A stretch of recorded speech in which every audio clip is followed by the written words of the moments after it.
Bakit hindi mabuti ang kasoy para sa iyo? Ang kasoy ay puno ng protina na magandang pinagmumulan ng mga bitamina, mineral, fiber, at antioxidant.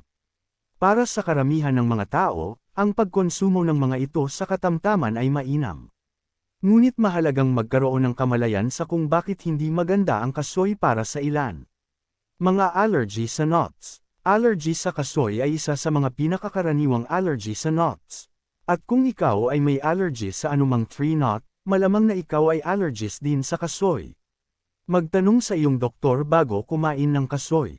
Ang mga kasyo ay may medyo mataas na nilalaman ng oxalate, at ang pagkain ng mga pagkaing may maraming oxalate ay maaaring magdulot ng mga bato sa bato. Kaya mahalagang bantayan kung gaano karaming kasoy ang iyong kinakain. Mahigit sa 1 onsa sa isang araw ay maaaring sobra.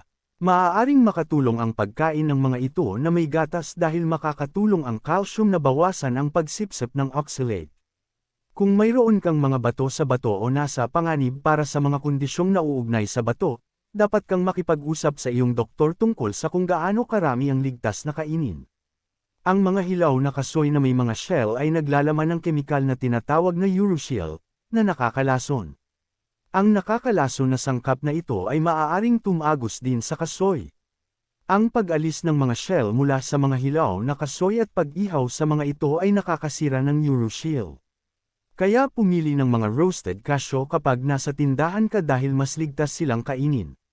Kung sinusubukan mong magbawas ng timbang o magkaroon ng mataas na presyon ng dugo, lumayo sa inasnan na kasoy. Ilang kasoy ang maaari mong kainin sa isang araw. Ang nutty at creamy na lasa ng cashews ay maaaring maging kaakit-akit, at madaling maubusan ng labi sa isang upuan.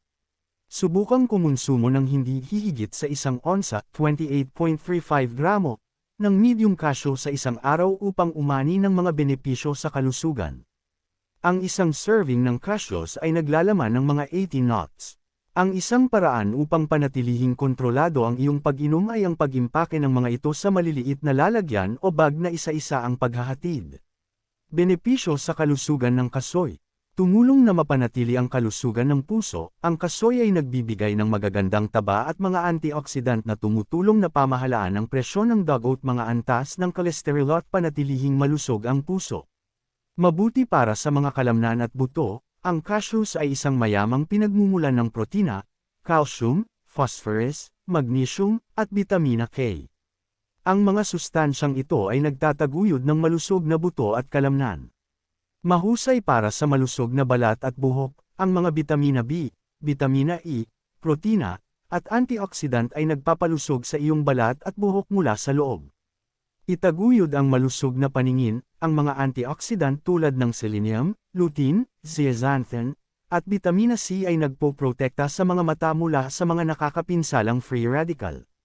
Maaaring makatulong sa pamamahala ng timbang, ang mga kasoy ay nakakabusog dahil ang mga ito ay mayaman sa protina at naglalaman ng hibla. Maaari silang makatulong na mapalakas ang metabolismo, pigilan ang gana, at mapadali ang pagbaba ng timbang.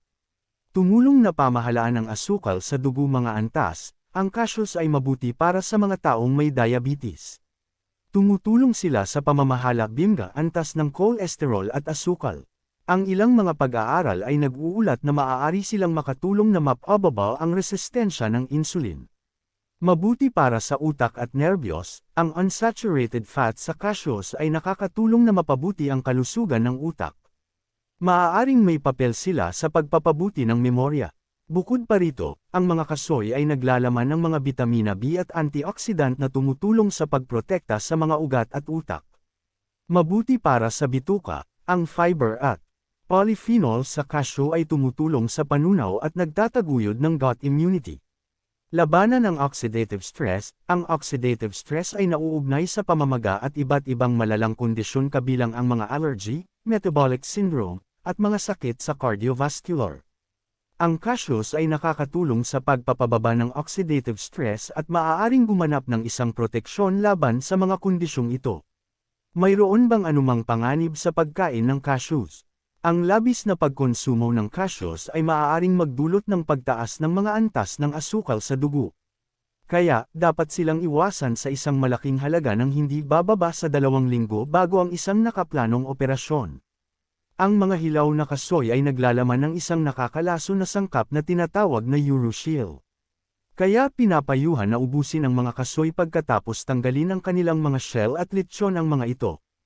Iwasan ang pritong o inasnan na kasoy upang maiwasan ang labis na pagkonsumo ng calorie at sodium.